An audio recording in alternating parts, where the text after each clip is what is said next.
Wisdom 16. But they have escaped both the praise of God and his blessing.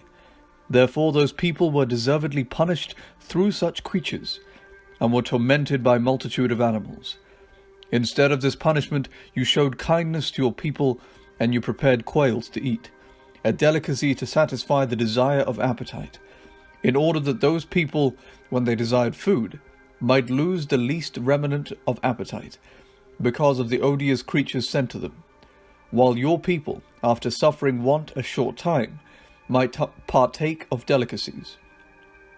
For it was necessary that upon these oppressors inescapable want should come, while to these others it was merely shown how their enemies were being tormented.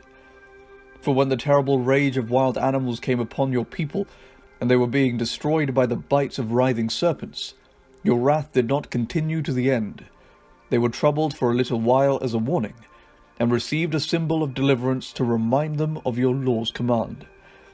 For the one who turned toward it was saved, not by the thing that was beheld, but by you, the Saviour of all. And by this also you convinced our enemies, that it is you who deliver from every evil.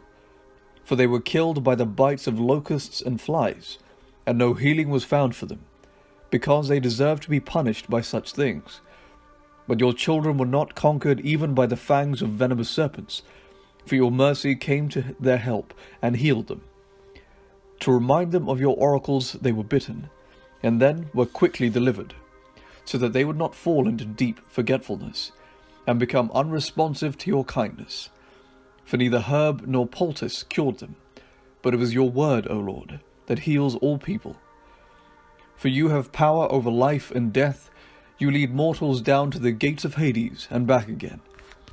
A person in wickedness kills another, but cannot bring back the departed spirit or set free the imprisoned soul.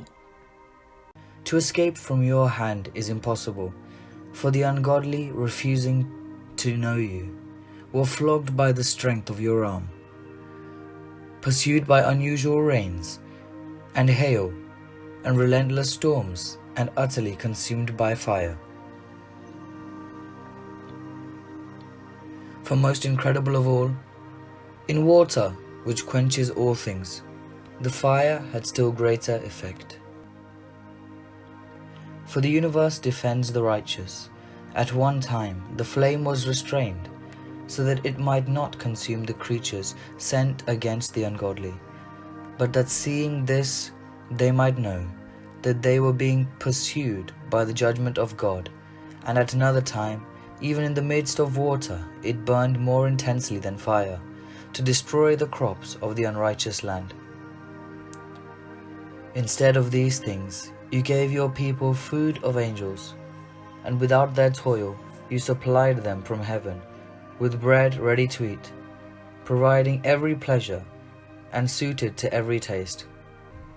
For your sustenance manifested your sweetness toward your children, and the bread ministering to the desire of the one who took it was changed to suit everyone's liking. Snow and ice withstood fire without melting, so that they might know that the crops of their enemies were being destroyed by the fire that blazed in the hail and flashed in the showers of rain. Whereas the fire, in order that the righteous might be fed, even forgot its native power. For creation, serving you who made it, exerts itself to punish the unrighteous, and in kindness relaxes on behalf of those who trust in you. Therefore, at that time also, changed into all forms, it served your all-nourishing bounty, according to the desire of those who had needed, so that your children, whom you loved, O Lord, might learn that it is not the production of crops that feeds humankind, but that your word sustains those who trust in you. For what was not destroyed by fire was melted when simply warmed by a fleeting ray of the sun, to make it known that one must rise before the sun to give you thanks, and must pray to you at the dawning of the light. For the hope of an ungrateful person will melt like wintry frost, and flow away like the waste water.